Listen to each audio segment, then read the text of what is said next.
If you've dated even a little bit, you know that all women are not the same. But here's the mistake that most guys make. They use the same exact strategy on every girl.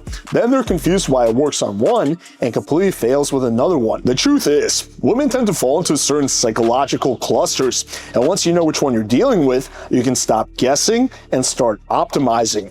In this video, I'm gonna break down the 6 archetypes of the girls you're gonna run into on dating apps and in real life, and most importantly, how attraction works with each. Archetype number 1, the validation seeker. Everyone has met this type of girl. Her primary driver is male validation, and when she gets enough of that, she usually disappears. From a psychological perspective, the validation is the reward. It's not the sex and it's not relationships. She wants that dopamine hit that she gets from male validation. That's why these girls often seem hot and cold, because once she feels desired, she really has no reason to keep engaging with you. On dating apps, they usually have a weak bio, give short responses, and utilize thirst traps. If you see them out, they're often dressed the sluttiest, but ironically, they can also be the most difficult to pull. Here's an extreme example. Now, most will not be this upfront, but the dynamic is the same.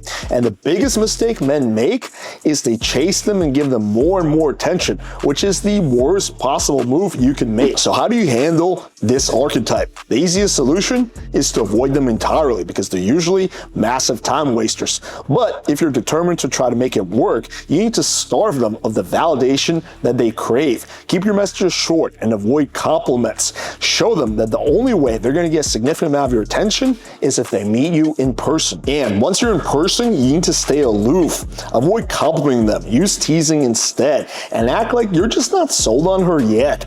If you play this really well, she's going to be much more motivated to go home with you and sleep with you, because that's the only shot she has at getting the thing that she wants the most, your validation. Archetype number 2, the party girl. This type lives for quick dopamine hits.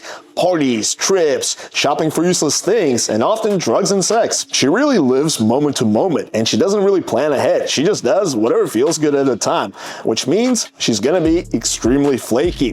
One moment she's replying to you within minutes, and the next day she disappears for a week. But unfortunately, these are often the hottest girls you'll encounter. Horrible for long-term relationships, but great for short-term fun if you can actually get her out. And the key to that is good timing. You need to stay very calm, but also extremely persistent. Here's a real-life example from a party girl I wound up hooking up with. So on Tinder, it was actually very straightforward. You notice how she's kind of responsive, she's kind of contributing to the conversation. She even is the first one that gives me her number and says to text her. But then I text her like half an hour later, and she just responds with 2 question marks. Like, she's already mentally moved on. I say from Tinder, and she just responds with hi.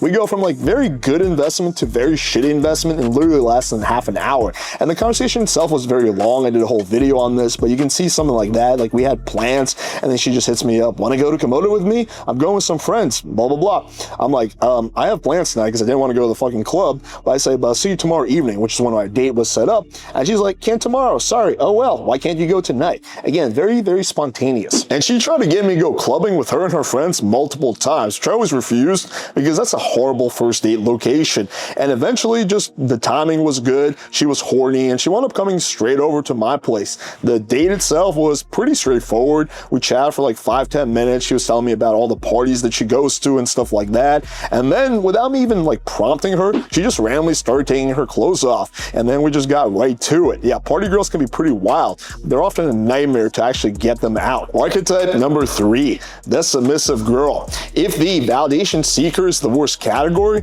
this is probably the best. This type of girl is just wired to be attracted to a confident, grounded, masculine, dominant guy that she can be her submissive self with. She doesn't care about how much money you make or if you drive a shitty car, but she will get massively turned off if you're not assertive enough or fail to lead.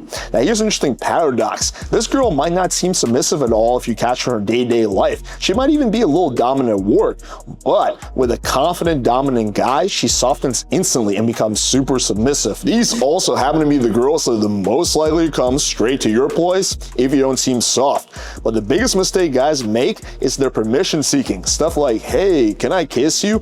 Massive turnoff. So what do instead? You lead. You don't ask, hey, do you want to go back to my place? You say, well, let's get out of here, and you lead her to yours. Here you can see my text with a very submissive girl. Notice how positively she responded to a dominant text that I said, at the gym, you should take a break and come watch me lift heavy things. She even double texted me there, and shortly after this, she wound up coming straight over my place, and we were hooking up within minutes. Now, interestingly enough, afterwards, she told me a story about the guy she was with the night before, who just kept taking her to a bunch of like different cafes and random places and just chit-chatting, right? And after a few hours, she got bored and called a night. That guy failed because he wasn't dominant. He failed to lead. And here you can see the text that she sent me after our date. Archetype number 4, the brat. At first glance, she may seem like a validation seeker. Short text, attitude, and also sometimes dresses very provocatively, but she's fundamentally different. She essentially wants two things. Number 1, to find a truly dominant guy she can be her submissive self with. And number 2, to call out all the guys who are not dominant enough, especially the ones who are faking it. She primarily does this through shit tests. She'll give you attitude, push back on random things, just try to throw you off your game. She's basically seeing if she can break your frame, and if she can, even for a minute, it's usually game over. To most guys, she's just gonna seem like a bitch, but when she's with a truly dominant guy who's passed all her shit tests, she can be very feminine, sweet, and submissive. Almost like Jekyll and Hyde. The rule with brats is you never justify yourself, you never apologize, and you never get reactive. The minute she sees that her shit is affecting you, it's game over. Here you can see what a typical interaction with a brat looks like. Now I went very sexual here, which is not something you have to do, but notice what I said. Are you submissive? She's like, I can be when I want. Kind of bratty behavior right off the bat, and then she starts with a shit test. Like I say, if I was to bend you over, blah, blah, blah, and she's like, just once? And you expect me to submit? That is a shit test, right? And here's how I pass it. I say, don't be silly. We both know you're going to require a good hard spanking. And then she instantly becomes a little soft. She's like, you don't know how bad I've been. I say, oh, really? She's like, I can be such a tease. And brats get off on being teases if you let them by failing their shit tests. There were a lot more shit tests after this too. Fortunately, I passed all of them with flying colors. And as a result, she wound up coming straight over my place. And when she got here, she was definitely very bitchy and standoffish at first.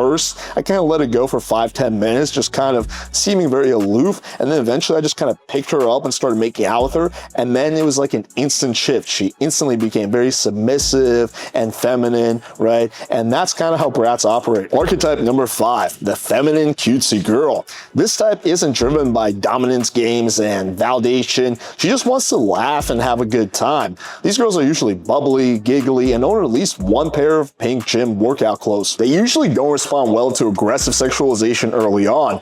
Humor and teasing works a lot better.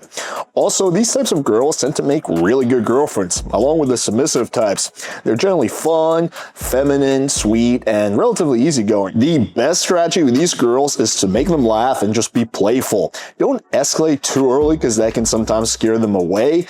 Build some sexual tension first, along with comfort, and then move things forward. Archetype number 6, the chemistry connection girl. This type needs to have that connection before having sex. Without that emotional bonding, nothing moves forward. And as a result, these girls are the least likely to come straight over your place. A sign that you're dealing with one of these types of girls that will send you very lengthy texts and often ask you kind of deeper questions like, what are your favorite hobbies? Or what are you the most passionate about on this planet? Stuff like that. And this type also does not respond well to sexualization over text. For me, this is my second least favorite type of girl, right after the validation seeker. I can't really form a connection on the first or second date. For me, that usually takes months, if not years, and as a result, I struggle with this type. You also can't really game your way into a connection. It either just happens or it doesn't, but you can increase the odds by finding a shared passion or interest that you guys can bond over. Also, asking questions goes a long way with just a lot of girls, and especially this one.